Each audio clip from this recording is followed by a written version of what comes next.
Uttar Pradesh press club में जुटे मेरे साथियों, मैं आपका स्वागत करता हूं। आज हम यहां पर अपना मोर्चा बनाकर बैठे हैं। ये अपना मोर्चा कौन है, ये सवाल आपके जहन में है।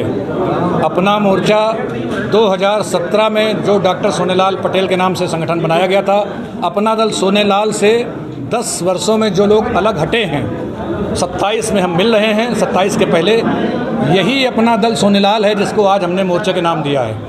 अपना दल सोनेलाल ही अपना मोर्चा है।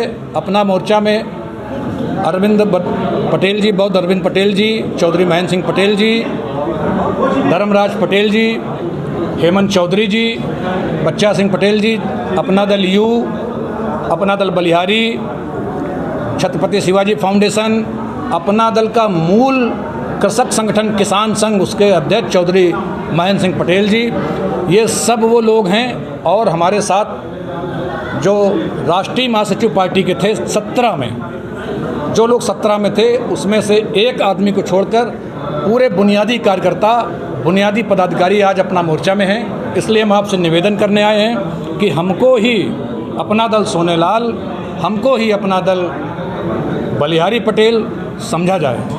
आपने बताया कि 10 साल का ये लंबा सफर रहा, 10 वर्ष तक अभी भी हमारे दरवाजे वार्ता के लिए खुले हैं। इन्होंने कहा, अरविंद पटेल जी ने, ये उत्तर प्रदेश सरकार के एक आयोग के मेंबर भी थे बोर्ड के, इन्होंने सवाल किया कि चुनाव क्यों नहीं होता, तो उनका जवाब था कि पति ही अध्यक्ष रहेंगे, पति और पत्नी ही अध्यक्ष रहेंगे। संविधान में केवल अध्यक्ष की व्यवस्था थी, उन्होंने कार्यकारी अध्यक्ष बना दिया। हमने 2017 में जब चुनाव आयोग में अपना पंजीकरण कराया था तो जवाहर पटेल कार्यकर्ता थे, हमारे साथी थे इन सबके, 20 साल संघर्ष वाले, उनको हमने अध्यक्ष चुना था। अनुप्रिया पटेल जी तब पार्टी में नहीं थी, लेकिन सोनेलाल पटेल की बेटी थी, तो उनको हमने अपना नायक, अपना नेता चुना कि आइए और आगे बढ़िए। 10 साल तक हम कार्यकर्ता उनकी सत्ता की डोली को खींचकर यहाँ लाए। इस बीच ना उन्होंने हमारे नेता सोनेलाल पटेल, न इंजीनियर बलिहारी पटेल की हत्या की सीबीआई जांच की मांग की, कर सकती थी। गृह मंत्री जी उनका बड़ा सम्मान और बड़ा दुलार करते हैं, भारत के प्रधानमंत्री भी उनको बहुत सम्मान देते हैं। और अगर वो ये बात कहती तो आज डॉक्टर सोनेलाल पटेल के हत्यारे उत्तर प्रदेश की किसी जेल में होते, ऐसा मेरा दावा है। हत्यारे कहीं उत्तर प्रदेश के बाहर के नहीं हैं, मैं जानता हूँ, लेकिन ऐसी स्थिति में 10 साल तक हमने उनसे सवाल जवाब किए। पार्टी के बाहर के लोगों को टिकट क्यों दिए जा रहे हैं, टिकट की बिक्री क्यों की जा रही है, 24 घंटे पहले आए आदमी को आप टिकट कैसे दे रही हैं, कार्यकर्ताओं को टिकट क्यों नहीं दे रही हैं, भारतीय जनता पार्टी जो आर्थिक सहयोग करती है वो कहाँ चल। दुनिया के 100 सवाल किए, उनके झूठे जवाब मिले, भरोसा किया, 10 साल किया, 10 साल तक किया। 10 साल जब पूरे हो रहे हैं, विश्वासघात चरम पर जब पहुंच गया तो बिरादरी हमसे भी सवाल करती है, किसान इनसे भी सवाल करता है, उत्तर प्रदेश के सवाल करते हैं कि आप कर क्या रहे हैं। ये हमारी नैतिक जिम्मेदारी थी कि आज हम ये ऐलान करते कि हम ही पार्टी हैं, हम ही कार्यकर्ता हैं और हम ही उत्तर प्रदेश का 2027 का जो चुनाव है वो लड़ेंगे। अभी तक जब हम आपसे बात कर रहे हैं, हम एनडीए के घटक हैं। अब तकनीकी तौर पर ये भारतीय जनता पार्टी की लीडरशिप को तय करना है। हमने अपनी कल मीटिंग बुलाई है, आगे का जो भी फैसला होगा उसमें करेंगे। और कल शाम से ही नहीं, करीब 3 वर्ष से पार्टी के 9 से 10 विधायक हमारे साथ लगातार बातचीत कर रहे हैं, वो परेशान हैं और उन सबको भरोसे में लेने के बाद ही हमने ये मोर्चा खोला है। विधायकों का रूप क्या है, वो आपकी तरफ जाना चाह रहे हैं या क्या लग रहा है वो अहम भूमिका निभाएंगे? विधायकों की कोई अहम भूमिका नहीं है। 1.5 साल की सदन रह गया है, किसको टिकट मिलेगा किसको नहीं मिलेगा, वो टिकट के लिए परेशान है। विधायक इसलिए नहीं परेशान है, इसलिए हमारे संपर्क में नहीं है कि वो मंत्री बना दिए जाएंगे और विधानसभा का नया सत्र, मानसून सत्र आएगा तो ऐसा हो जाएगा ना।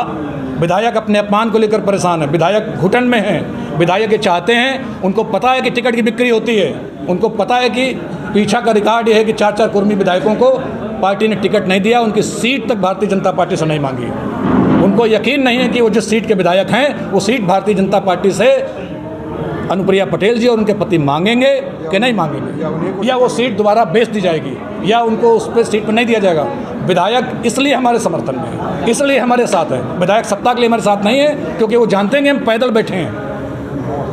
27 में क्या होगा कि आप क्या बीजेपी के साथ ही चुनाव लड़ेंगे या कुछ सीटों की मांग करेंगे, क्या करेंगे? अभी 27 चुनाव आने वाला है, उसमें उसको कल हम हमारे साथी बैठक करेंगे, इस पर हम लोग अभी रणनीति करेंगे और सबसे पहले अपनी बिरादरी के पास जाएंगे। मैं बीते 25 साल का मेरा एक शब्द मैंने लिखा, पढ़ा, बोला, मैंने बिरादरी शब्द का इस्तेमाल नहीं किया। मैं सर्व समाज का शुभचिंतक हूँ, पिछड़ों और वंचितों का सिंचक हूँ, लेकिन मैं कभी जाति की बात नहीं करता। लेकिन मैं आज जाति की बात ऐलान के साथ इसलिए कर रहा हूँ कि हमारे पुरखों ने जब ये पार्टी बनाई थी तो उन्होंने कहा था कुर्मी कुल में पैदा हुआ कोई एक आदमी उत्तर प्रदेश के मुख्यमंत्री पद पर बैठे। उत्तर प्रदेश में एनडी तिवारी जी के बाद से लेकर अब तक हर बड़ी जाति का जिसका 12% और 10% वोट है, हर बड़ी जाति का आदमी उत्तर प्रदेश का मुख्यमंत्री बन चुका है। एनडी तिवारी के बाद से बाबू कल्याण सिंह तक, राम प्रकाश गुप्ता तक आप जोड़ सकते हैं। हमारी बिरादरी का आदमी, कुर्मी कौम में पैदा हुआ आदमी मुख्यमंत्री पद की कुर्सी के पास नहीं आया और जिसको हम डोली पर चढ़ा कर लाए थे वो दगेबाज और विश्वासघाती निकले। इसलिए दुख के साथ आज हम अपना मोर्चा बनाकर बैठे हैं। और जो भी तकनीकी बातें हैं, चुनाव आयोग में जाएंगे, यहाँ जाएंगे, ये टेक्निकल विषय है, हृदय का रिश्ता है और हो सकता है कि हमारे बाद कुछ और साथी बढ़ें और लगातार बढ़ेंगे। 27 के चुनाव में अपना मोर्चा और अपना दल, ये सब का कोई कंफ्यूजन क्रिएट होगा बिरादरी के बीच में, उसको कैसे टैकल करें? हम जा रहे हैं ना बिरादरी को बताने के। हमसे सवाल पूछो, हम असली पार्टी हैं, हम असली सोनेलाल हैं, हम असली बलिहारी पटेल हैं। हम सब कार्यकर्ताओं के अंदर सोनेलाल जिंदा है। हमने 20 साल संघर्ष किया है। हेमंत चौधरी के दिल के अंदर सोनेलाल जिंदा है। एक दामाद आकर हमारे खोपड़ी पर क्या इंडिविजुअल अपना मोर्चा चुनाव लड़ेगा इस बार? आप गलत सवाल कर रहे हैं सरकार। मैंने हमसे कहा जब तक हम बैठे हैं, एनडीए के मेंबर हैं, भारतीय जनता पार्टी के लीडरशिप से हमारी बात होगी। हमने मिलने का समय मांगा है। कल हम अपनी पार्टी का फैसला करेंगे, हमारे साथियों से विचार करेंगे कि इनके मन में क्या है, इनके मन में क्या है। अभी तक हम एनडीए के मेंबर हैं, पार्टी के 9 विधायक हमारे साथ हैं और कल मीटिंग के बाद हम आपको जो फैसला आएगा वो बताएंगे।